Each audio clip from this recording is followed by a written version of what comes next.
Vamos a estudiar a continuación cómo las matrices simétricas se utilizan para construir formas cuadráticas y cómo estas formas cuadráticas nos van a ayudar a resolver problemas de optimización y de optimización restringida. Hay muchas expresiones que han aparecido hasta ahora a lo largo de la asignatura que son expresiones lineales. Por ejemplo, a por x, el producto escalar entre w y x traspuesta. Es decir, que si nos construimos un operador que las utilice, por ejemplo, el operador t que aplicado a un vector x lo que devuelve es a por x, o el operador t que aplicado a un vector x lo que devuelve es el producto escalar entre w y x, o x traspuesta, todos ellos cumplen la condición de linealidad. Ahora hay muchas expresiones no lineales. Por ejemplo, x transpuesta por x es no lineal, no cumpliría si nosotros definimos una transformación con ella, no cumpliría las condiciones para ser una transformación lineal. De hecho, esta se dice que es cuadrática, x transpuesta por x es cuadrática. Bueno, pues estas expresiones cuadráticas aparecen en muchos problemas de optimización en ingeniería, de procesado de señal. Por ejemplo, la potencia de una señal se define en términos de una expresión cuadrática. En física, la energía potencial y la energía cinética aparecen como formas cuadráticas. En geometría diferencial, la curvatura normal de una superficie también es una cuadrática. En estadística, los elipsoides de confianza son también expresiones cuadráticas, etc. Entonces vamos a concentrar en esta sesión, en el estudio de estas expresiones cuadráticas. Se dice que una función q es una función cuadrática si, esta flecha está al revés, debería ir de Rn a R, si es una función que coge un vector y le asigna un número de forma que se puede expresar ese número como x transpuesta a por x, siendo a una matriz cuadrada y simétrica. Por ejemplo, todas estas son expresiones cuadráticas porque todas se pueden poner de la forma x transpuesta por una matriz por x. Por ejemplo, x transpuesta por la matriz identidad por x sería x transpuesta por la matriz identidad por x. Y si operamos todo esto nos queda x1 cuadrado más x2 cuadrado. Vemos que es x, este término es el que va acompañando x1 cuadrado, este término es el que va acompañando x2 cuadrado. Si en vez de poner la matriz identidad pongo esta otra matriz, pues ahora el 4 va acompañando al x1 cuadrado y el 3 va acompañando al x2 cuadrado. Si ahora en vez de esa matriz que poníamos antes, 4003, pongo esta otra, un poco más compleja, tiene que ser simétrica con respecto a la diagonal principal, pues ahora este será el que acompaña a x1 cuadrado, este el que acompaña a x2 cuadrado, y para los productos cruzados x1, x2, vemos que lo que tenemos es menos 4 que viene de menos 2 más menos 2. Si en vez de ser una matriz de 2 por 2 fuera de 3 por 3, pues igual. Este sería el que acompaña a x1 cuadrado, a x2 cuadrado y a x3 cuadrado. Aquí los tendríamos los tres. Luego el que acompaña el producto x1, x2, que es el que está en la posición 1, 2, sería menos 1 medio más menos 1 medio, es decir, menos 1. Y luego el que acompaña al producto cruzado x2, x3 sería 4 más 4, 8. Y el que acompaña el término x1, x3, como tenemos aquí un 0, sería 0 más 0, 0, y aquí no aparece.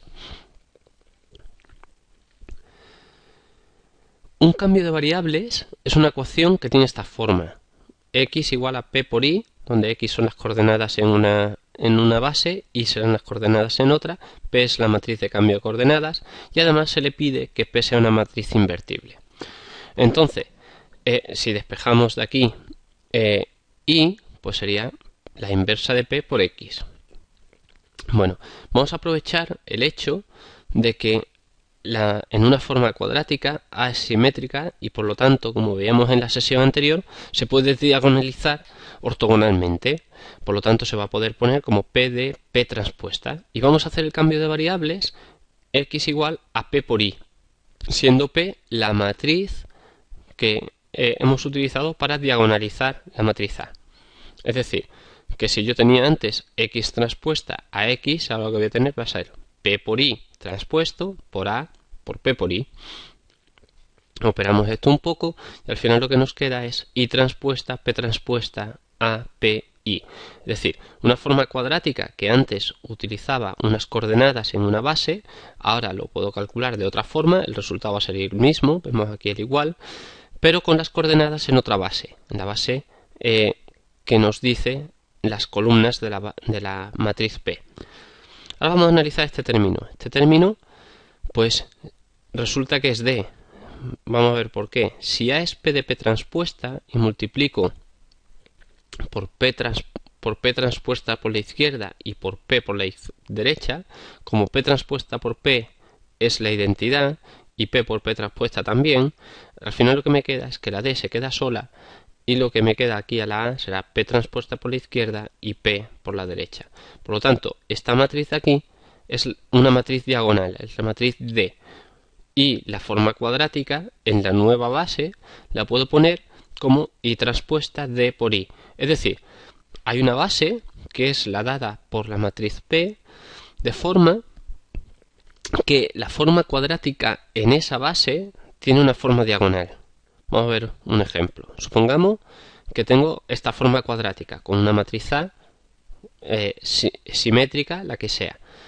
La diagonalizo ortogonalmente. Tendría P de P transpuesta.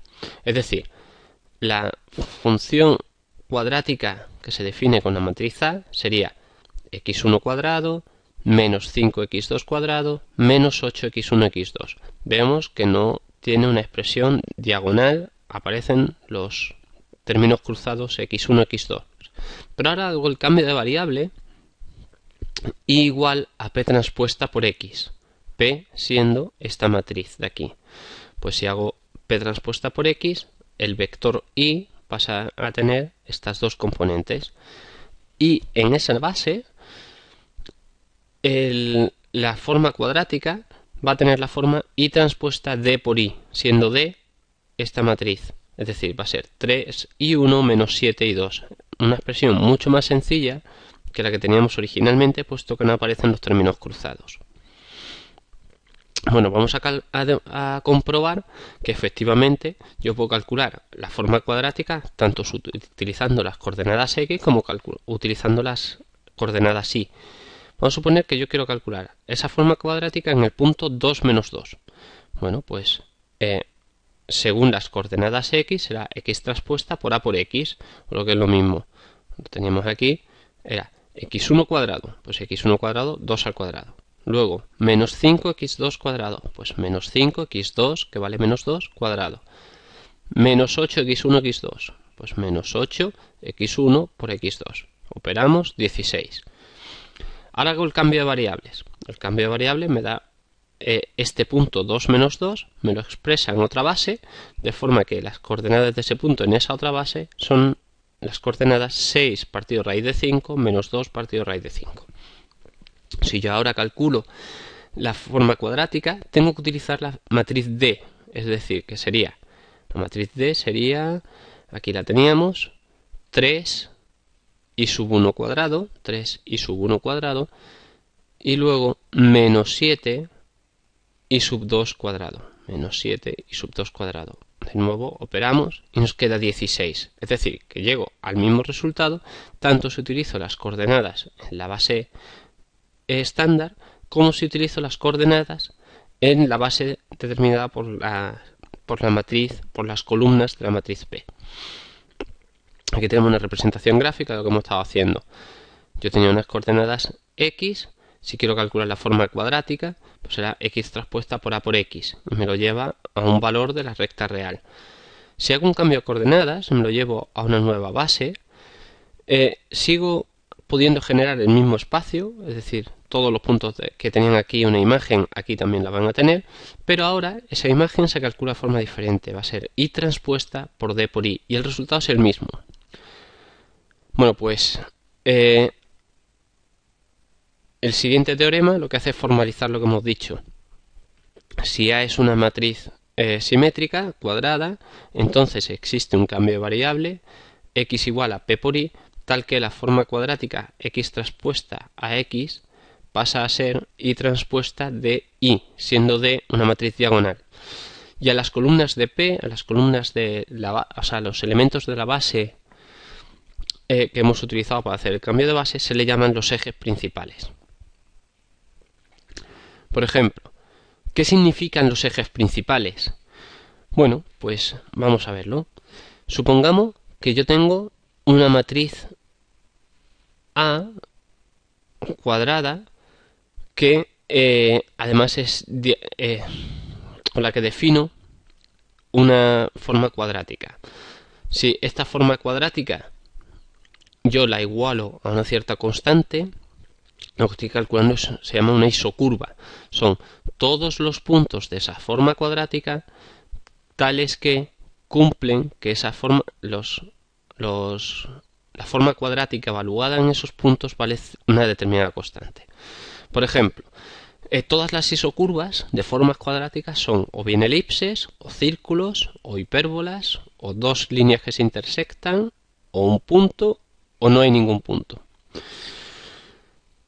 Si A es una matriz diagonal, entonces este producto x transpuesta a x, pues lo puedo expresar simplemente como a sub 1, 1, x1 cuadrado más a sub 2, 2, x2 cuadrado, es decir, los dos elementos de la diagonal por sus variables correspondientes igual a c.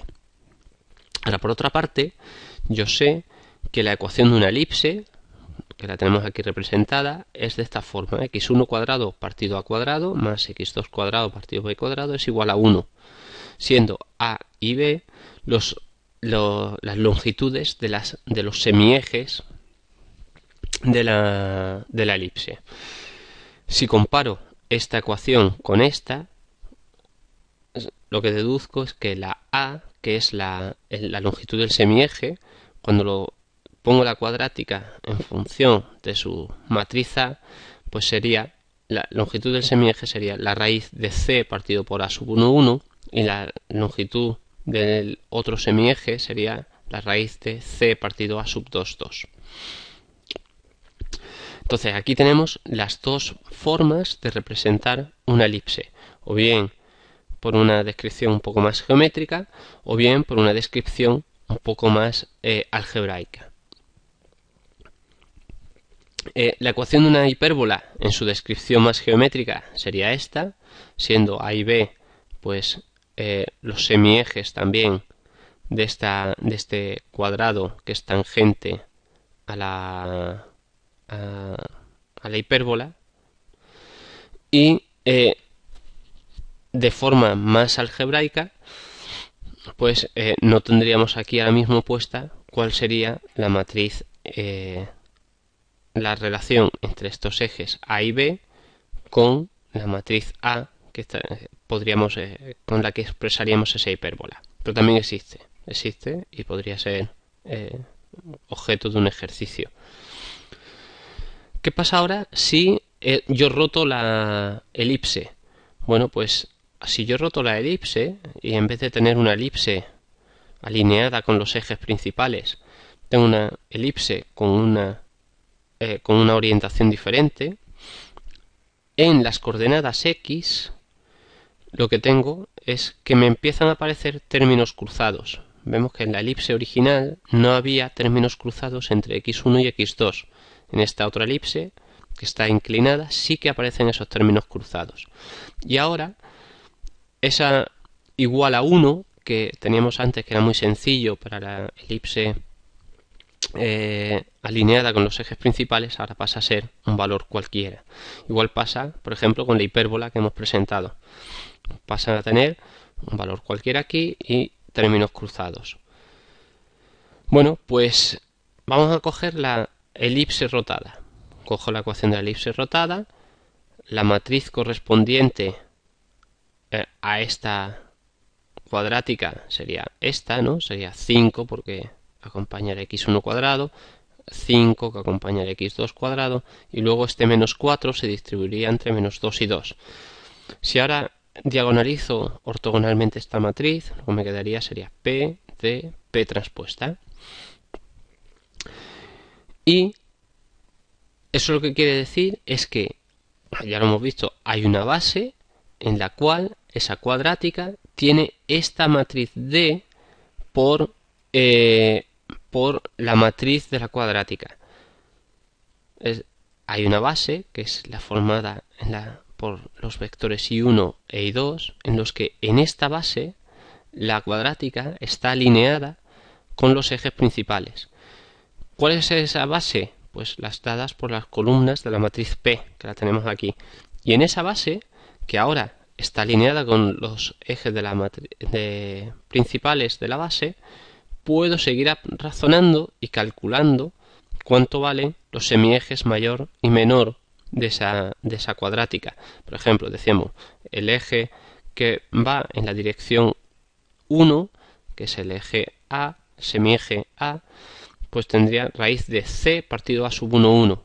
Pues sería raíz de C, que vale 48, lo tenemos aquí, dividido A sub 1, 1. A sub 1, 1 es 3. Luego, en esa dirección va a tener longitud 3, mientras que en la otra dirección va a ser raíz de C partido A sub 2, 2, en este caso casi 2,65. Es decir, en esta dirección 3, en esta dirección un poquito menos, 2,65. Es decir, que hacer este cambio de variable nos sirve para poder calcular a partir de una expresión relativamente compleja, poder calcular parámetros geométricos de las figuras que estamos representando. Bueno, ¿qué pasa si yo voy dando diferentes valores a ese parámetro C? A ese parámetro C que me definía la isocurva. Aquí decíamos que teníamos una isocurva de todos los puntos cuyos valores al evaluarlos en la cuadrática dan ese valor. Bueno, pues tendría, si yo voy variando z, pues lo que tengo es la unión de todas esas curvas. La unión de todas esas curvas lo que me da es una superficie. De hecho, por ejemplo, para esta forma cuadrática lo que tengo es este paraboloide. Para esta otra forma cuadrática lo que tengo es un paraboloide, se llama cilíndrico. Para esta otra forma cuadrada tengo esta silla de caballo. Para esta forma cuadrática tengo un paraboloide invertido. También puedo verlo como una función z igual a algo que depende de x1, x2. Entonces para cada x1, x2 yo tengo un valor z diferente. Y lo que voy haciendo es uniendo todos estos puntos x1, x2, z, los voy uniendo y lo que construyo es toda esa superficie. Como cuando dibujamos una curva, en vez de dibujar una curva, estaríamos dibujando una superficie. Bueno, hay veces que esas curvas, esas superficies están siempre por encima del plano z igual a 0. Por ejemplo, las superficies A y B están siempre por encima del plano z igual a 0. Otra vez está siempre por debajo, por ejemplo la D. Y otras veces, a veces está por encima y a veces está por debajo, por ejemplo la C. Bueno, pues en función de esta clasificación se clasifican las formas cuadráticas. Se dice que una forma cuadrática es definida positiva si esa forma cuadrática es siempre estrictamente mayor que 0 para todo x, siempre que la x no sea el 0, porque para 0 ya sabemos que da 0. Es definida negativa si para todo x la forma cuadrática tiene un valor negativo. Sería este ejemplo, siempre que x no sea 0.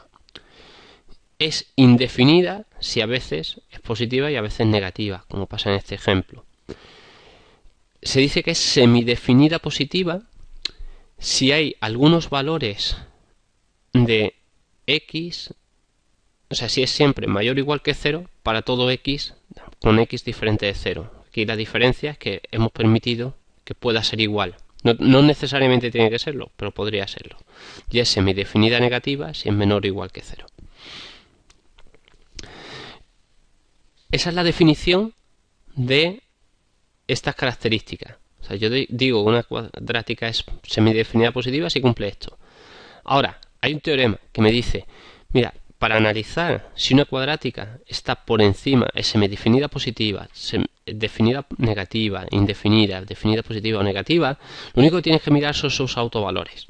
Entonces, si todos sus autovalores son mayores que 0, entonces la cuádrica es definida positiva. Si siempre son menores que 0, entonces definida negativa. Si tiene algunos positivos y otros negativos, indefinida.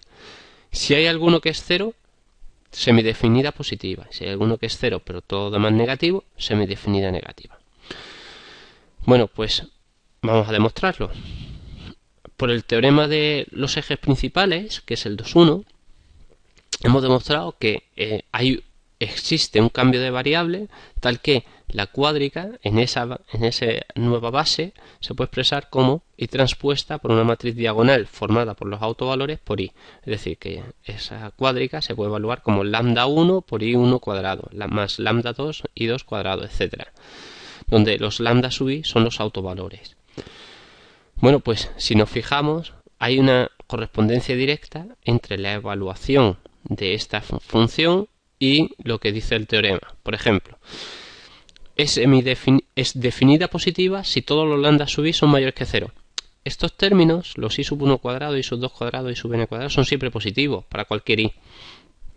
Entonces, ¿cuándo q va a ser mayor que 0? Seguro. Pues cuando los lambda 1, lambda 2, lambda n sean siempre mayores que 0. Entonces, si todos los autovalores son mayores estrictos que 0, q también va a ser mayor estricta que 0. Bueno, pues igual se podría razonar para todos los demás casos.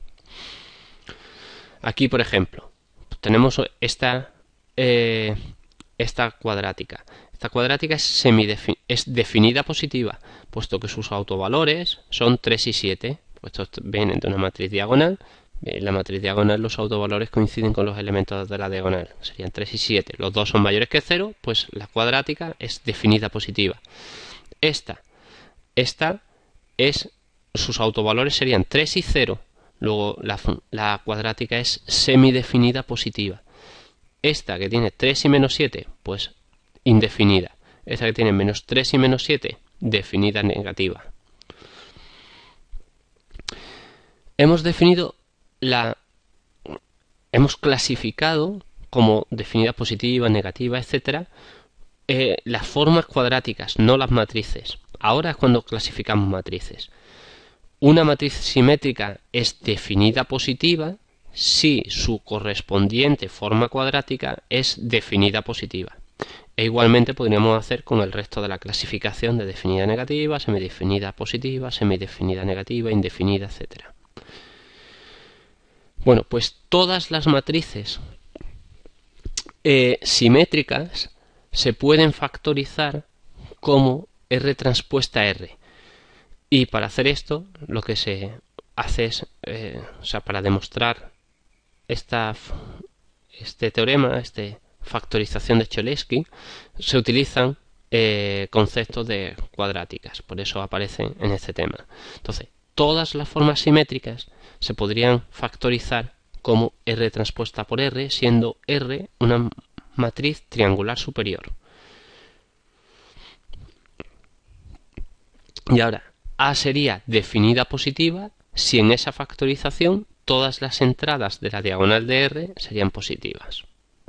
Estos serían los ejercicios que haremos para esta sección. Y ahora vamos a ver cómo se utilizan las formas cuadráticas para optimizar. Hay muchos problemas en ingeniería y en física que tienen la siguiente estructura. Queremos calcular el mínimo de una función, que es una cuadrática, sujeto a una determinada restricción, que es que la norma de ese vector con el que queremos optimizar sea 1. Y queremos o bien minimizar esa cuadrática o bien maximizar esa cuadrática. Bueno, pues vamos a ver un caso de una cuadrática que está en forma diagonal. Veis que no aparecen productos cruzados. Y queremos maximizar o minimizar esta cuadrática sujeta a que la norma de x sea igual a 1. Vale, yo voy a poner aquí q de x. Q de x tiene esta expresión. Ahora, me cojo el menor de los números de q de x. Y claro, si yo cojo y sustituyo todos los demás, el 9 y el 4, por el menor de ellos, pues está claro que si hago esta operación me va a dar un número más pequeño que si hago la operación que dice Q.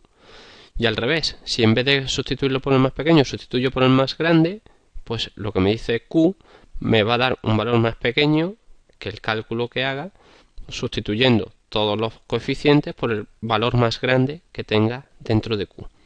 Por lo tanto, Q tiene que estar comprendido entre este valor y este valor.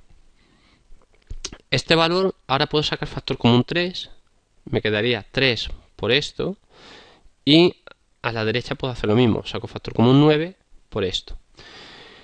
Pero una de las restricciones es que la norma de x es 1, siempre vale 1, solamente puedo considerar vectores cuya norma sea 1.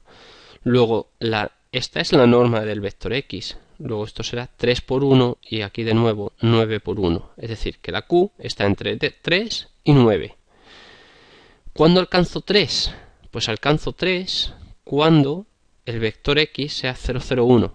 Cuando sea 0, 0, 1 tengo 0, 0, 1 y la q está tomando el valor 3. ¿Cuándo alcanzo el 9? Pues cuando sea el 1, 0, 0. Tengo 1 por 9, 0, 0. Es decir, que para esta dirección alcanzo el valor 3, para esta otra dirección alcanzo el valor 9. Y ya tendría una forma de calcular el mínimo y el máximo de esta Q, y te digo además en qué punto se alcanza. Bueno, pues resulta que este 3 y este 9 son los autovalores mínimo y máximo de la forma cuadrática. Es decir, que cuando tú quieres optimizar una forma cuadrática que es diagonal, o ya luego quitaremos la restricción de que sea diagonal, en este ejemplo era diagonal, pues el valor mínimo y el valor máximo que se pueden alcanzar son precisamente los autovalores mínimo y máximo de esa forma cuadrática. Aquí tenemos una representación gráfica de un problema similar. Queremos optimizar esta función, esta cuadrática, con respecto, queremos calcular el máximo y el mínimo, sujetos a que la norma de los vectores que estamos considerando sea 1. Bueno, por un lado, la cuadrática es una parábola, ¿vale? Porque tiene sus dos autovalores positivos, es una cuadrática definida positiva, sería esta parábola.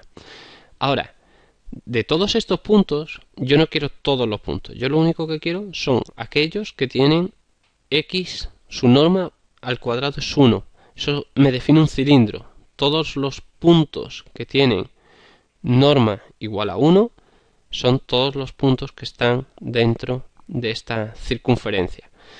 Entonces lo que estoy restringiendo es cuáles son el valor máximo y mínimo de esta cuadrática sujeto a que pertenecen a la intersección del cilindro de todos los puntos que tienen x, su norma x, su norma 2D es 1, y que además pertenecen a la superficie de esta parábola. Es decir, para esta curva que está sombreada en celeste, ¿cuál es el valor máximo y el valor mínimo? Entonces el valor máximo será este, el valor mínimo será este.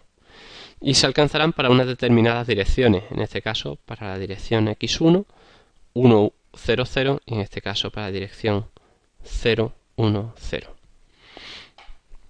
Bueno, pues esto que hemos visto con ejemplos lo podemos poner de forma más formal con el siguiente teorema. Sea una matriz simétrica, pues, y queremos minimizar la forma cuadrática x transpuesta a por x, sujeto a que la norma de los vectores x sea 1, el valor mínimo lo llamamos m, el valor máximo de ese conjunto lo llamamos m mayúscula. Bueno, pues m mayúscula es el mayor autovalor de la matriz A y m minúscula es el menor autovalor de la matriz A. Y además, este valor se alcanza en la dirección que indica el autovector asociado a esa lambda máxima, y este valor mínimo se alcanza para la dirección que indica, para el punto que que indica el autovector asociado al lambda mínimo. Vamos a demostrarlo. Si A es simétrica, sé que se puede diagonalizar ortogonalmente como P de P transpuesta, y hago el cambio de variables y igual a P transpuesta por X. Es decir, que hago que esta cuadrática que estaba calculando como X transpuesta a X, ahora lo hago como Y transpuesta de Y. Además, si X, la norma de Y al cuadrado es igual que la norma de X al cuadrado, porque la norma de Y al cuadrado sería Y transpuesta por Y, esto sería P transpuesta X, ¿vale? Porque este es el cambio de variable que he hecho, P transpuesta X transpuesta por P transpuesta X. Esta transpuesta sería X transpuesta por P y ahora por P transpuesta por X, pero P por P transpuesta es la matriz de identidad, con lo cual me queda X transpuesta por X, que es la norma de X al cuadrado, es decir, que la norma de Y al cuadrado es la misma que la norma de X al cuadrado. Y en particular, pues la norma de Y vale 1 si solo si la norma de X vale 1.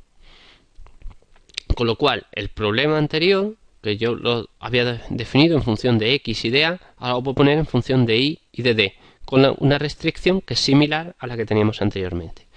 Ahora, dado que D es diagonal, yo puedo ponerlo como Y transpuesta D por Y, lo puedo expresar de esta forma.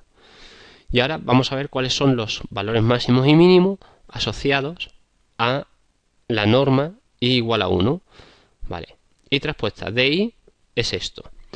Ahora sustituyo todos los lambdas por el lambda máximo. Luego esta expresión va a ser menor o igual que la que calcule con el lambda máximo. Lambda máximo ahora lo puedo sacar factor común. Y lo que me queda es la norma al cuadrado. Aquí falta un cuadrado. Es la norma al cuadrado del vector Y. Es decir, que esto vale lambda máximo. ¿Y cuándo he alcanzado lambda máximo? Pues alcanzo lambda máximo cuando pongo un 1 en la dirección, en el valor I sub 1, I sub 2, I sub n, en el que le toca el lambda máximo. ¿Vale? Supongamos que está ahí en medio, el lambda máximo, pues cuando ponga un 1 en esa I y todas las demás a 0, estaré alcanzando ese valor máximo. Ahora, ¿cuál es la X correspondiente? Pues la X correspondiente, si yo había hecho el cambio de variable Y igual a P transpuesta por X, pues tendré que hacer X igual a P por Y. Esta es P, que son los autovalores de la matriz A puestos en columnas. Aquí tengo el 1 colocado en la posición que le toca al autovector del máximo. Y cuando yo multiplique esta matriz por este vector, la única columna que sobrevive es U máximo, que es la que tengo aquí. Y lo mismo podríamos razonar para el mínimo. Vamos a ver un ejemplo. Supongamos que tengo la matriz A dada por esta matriz simétrica, construyo con ella una forma cuadrática y lo que me piden es que calcule el máximo sujeto a que la norma de X vale 1.